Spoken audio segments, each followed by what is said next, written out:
বানাক্ৰান্তক সহায় কৰিবলৈ অহা সকলক একাপকৈ চাহ খুৱাই সহায় নাজিৰা সোণপুৰাৰ দুই যুৱকৰ যিদৰে সঁচাকৈয়ে মানৱীয়তাৰ পৰিচয় দাঙি ধৰিছে বানপীড়িতক সহায় কৰিবলৈ অহা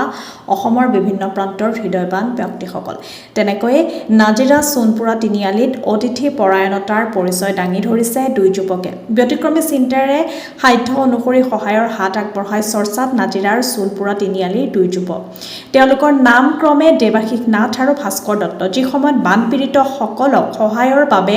অসমৰ বিভিন্ন প্ৰান্তৰ পৰা অহা হৃদয়বান লোকসকলক বাটত আগুচি কিছুমান নিজ মানসিকতাৰ ব্যক্তিয়ে ঐতিহাসিক শিৱসাগৰৰ নাম বেয়া কৰিছে তেনে সময়তে নাজিৰা সোণপুৰা অঞ্চলৰ দুই যুৱকৰ বিশেষ পদক্ষেপে বহু ৰাইজৰ আশীৰ্বাদ পাবলৈ সক্ষম হৈছে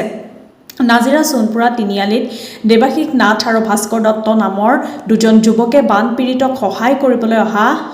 অসমৰ বিভিন্ন প্ৰান্তৰ ব্যক্তিসকলক পথৰ কাষত মাতি আনি বিনামূলীয়াকৈ একাপকৈ চাহ আৰু বিস্কুট দি শিৱসাগৰৰ ৰাইজে যে আজিও অতিথি পৰায়ণ তাৰ পৰিচয় দাঙি ধৰিছে তেওঁলোকৰ এই সুন্দৰ পদক্ষেপ দেখি দূৰৈৰ পৰা বানপীড়িতসকলক সহায় কৰিবলৈ অহা বহু হৃদয়বান ব্যক্তিয়ে অতিথি পৰায়ণতাৰ এক সুকীয়া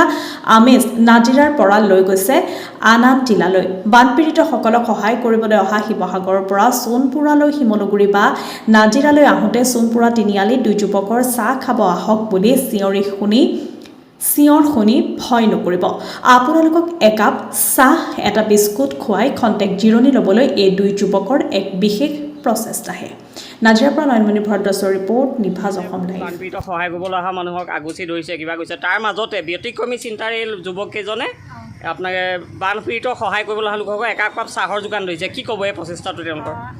এয়া চাহ আৰু মিঠাই হাতত লৈয়ে আছোঁ